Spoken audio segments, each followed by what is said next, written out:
ça permet d'avoir une vue d'ensemble. Ba pare les maires xam nga ils sont proches des populations. Ils sont proches ñoom les problèmes au quotidien là. Hein?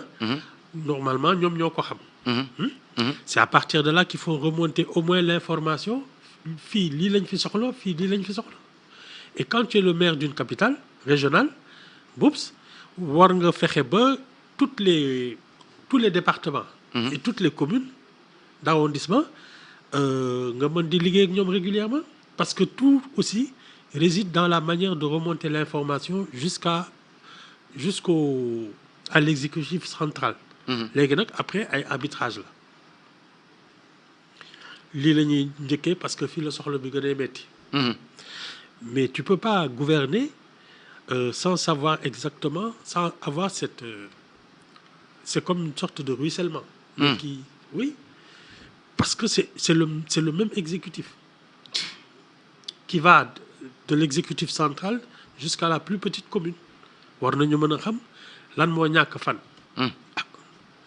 Après nag ku mu neex yaay arbitré seet lan moo gën a jàmp. Mais aujourd'hui, il y a des exécutifs locaux qui sont coincés parce qu'il y a des ministères qui ont aussi les mêmes prérogatives. Il faut que ñu déggoo ba pare ñu soog a mën a liggéey. Si oui. kii bu ñëwee di liggéey bu ko arrangé wul mën a ko tegal. C'est ça. Kii bu ñëwee di bëgg di bu ko arrangé wul mën a ko tegal. C'est ça. ñu réew mi yëpp toog di xaar. Out ay financement que c'est compliqué parce que voilà il te manque l'appui de l'exécutif central ak yooyu. Mais lu ñu yëgul mënuñ la ci jàppale. Moi je pense que ça doit être une obligation amul ñoo bokk parti amul sama militant ak du sama militant. C'est le vote des Sénégalais qui a fait que kii mooy maire de Dakar kii mooy président de la République. On ne peut pas c'est ça il doit s'imposer. bu maire de Dakar lu muy wan fan yi président tamit ci ay wax xam nga ñooñu tamit mënuñoo ànd di liggéey. Non Boubs qui en plus il n'est pas légitime. Ibou Baye il n'est pas légitime. Non Boubs le maire de Dakar doit être élu au suffrage universel direct qui il a été élu par xaw ma 30 conseillers xaw ma ñaata 160 non. Baye loolu wante il est le maire. Wante il est le maire comme il est le maire légitime ou pas légitime il est le maire. Boubs waaw ça c'est une hérésie yi moom kenn xamul lan la. Mais Ibou il est le maire mais dans tous les cas il est le maire. Non mais man je ne sais même pas pourquoi le président de la République assiste à ça kii daf ko war a dégager. Non mais Ibou yow tam bul fàttali mais il n'a pas été élu. ñoo àndoon démb bu ñu àndee kay ñoom affaire yi seen affaire la. Hein? C'est ce qui s'est passé à la mairie de Dakar, c'est ce qui s'est passé à l'Assemblée nationale. C'est-à-dire que ces gens-là, tu as l'impression qu'ils ne comprennent même pas le fonctionnement des institutions. Ousmane Sonko nu mu duggee Assemblée nationale ba toog présidence bi. Mais ça, on n'a jamais vu ça.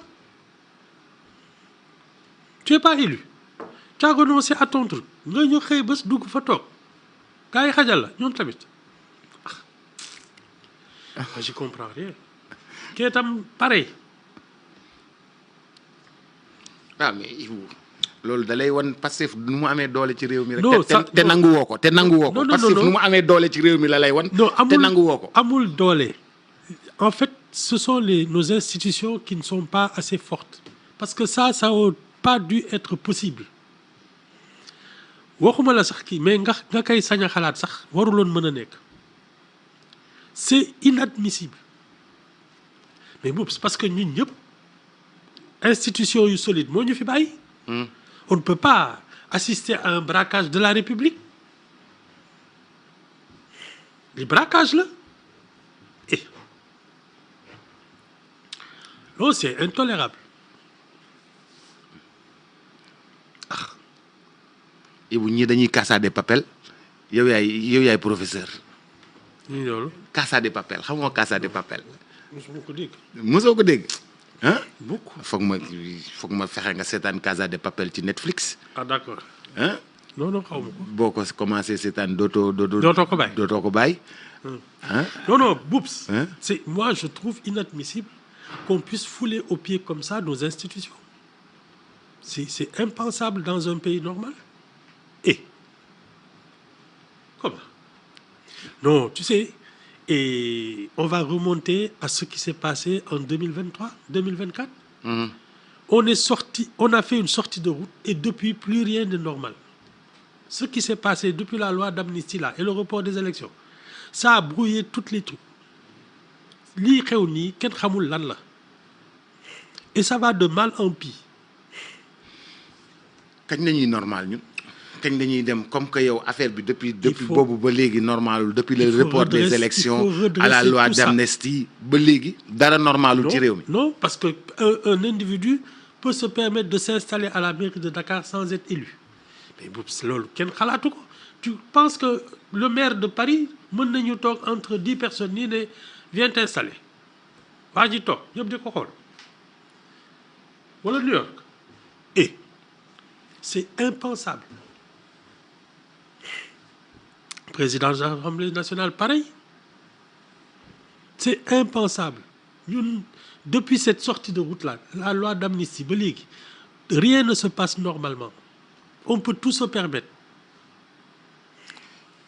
Ibou dafa da nga sentir impunité chez les politiques da nga sentir ça. chez les politiques. Et puis, lu irrespect de la leen- République, ils ne respectent pas la République. Parce que sinon, ils n'oseraient pas. Où est le gardien de la Constitution si tu parles de irrespect de la République? C'est lui qui doit agir. Oui. Oui. En tout cas, il doit y avoir soit nu mu tudd la magistrature, le président de la République am na ci koy xam ne defu ci liggéeyam parce que ça c'est intolérable. C'est le Conseil constitutionnel entre le Conseil constitutionnel et le président de la République. En tout cas, ça devrait pas être autorisé. Lii fi xew nii à l'Assemblée nationale et à la mairie de Dakar, ça ne devrait pas être possible dans un pays normal. C'est tout. Non, enfin, depuis la sortie, nee naa la gis nga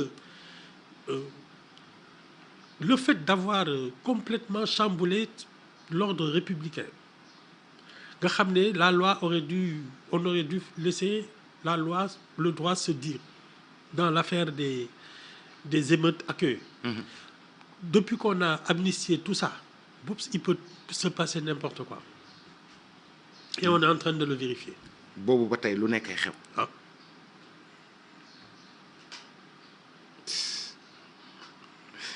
bàyyi ma jàll si beneen sujet. Ibou benn fleuron AGETIP man fleuron. laa koy woowee ci aménagement du pays.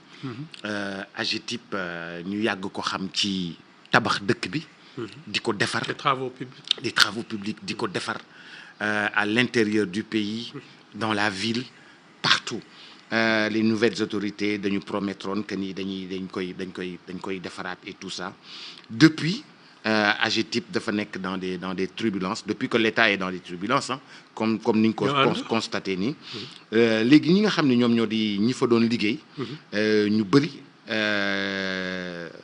dañu am jafe-jafe ñi fa doon liggéey yëpp dañoo nekk ci ay